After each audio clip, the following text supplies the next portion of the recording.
बहुत समय पहले की बात है।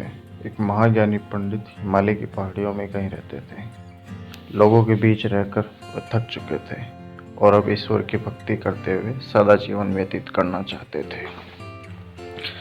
लेकिन उनकी प्रसिद्धि इतनी थी कि लोग दुर्गम पहाड़ियों, सकरे रास्तों, नदी, झरनों को पार करके भी उनसे मिलना चाहते थे।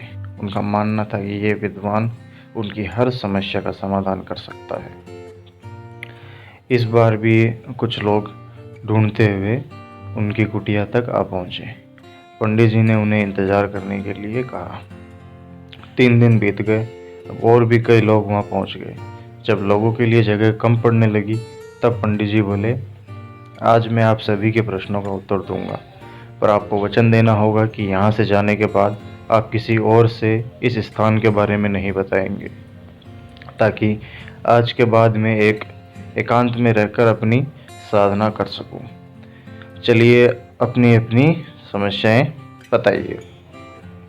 ये सुनते ही किसी ने अपनी परेशानी बतानी शुरू की, लेकिन वह भी कुछ शब्द ही बोल पाया था कि बीच में किसी और ने अपनी बात कहनी शुरू कर दी।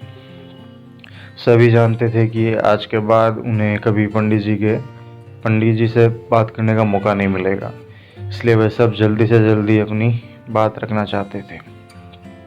कुछ ही देर में वहाँ का दृश्य मछली बाजार जैसा हो गया और अंततः पंडित जी को चीख कर बोलना पड़ा, कृपया शांत हो जाइए, अपनी अपनी समस्या एक पर्चे पर लिखकर मुझे दीजिए। सभी ने अपनी अपनी समस्याएं लिखकर आगे बढ़ा दी। पंडित जी ने सारे पर्चे लिए, उन्हें एक टोकरी में डालकर मिला दिया और बोले, इस टोकरी को एक दूसरे को पास कीजिए। हर व्यक्ति एक पर्ची उठाएगा और उसे पढ़ेगा। उसके बाद उसे निर्णय लेना होगा कि क्या वो अपनी समस्या को इस समस्या से बदलना चाहता है। हर व्यक्ति एक पर्चा उठाता, उसे पढ़ता और सहमसा जाता। एक एक करके सभी ने पर्चियां देख ली, पर कोई भी अपनी समस्या के बदले किसी और की समस्या लेने को तैयार नहीं हुआ।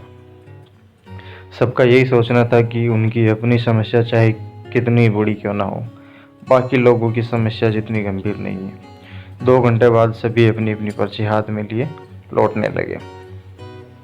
वे खुश थे कि उनकी समस्या उतनी बड़ी भी नहीं है जितनी कि वे सोचते थे।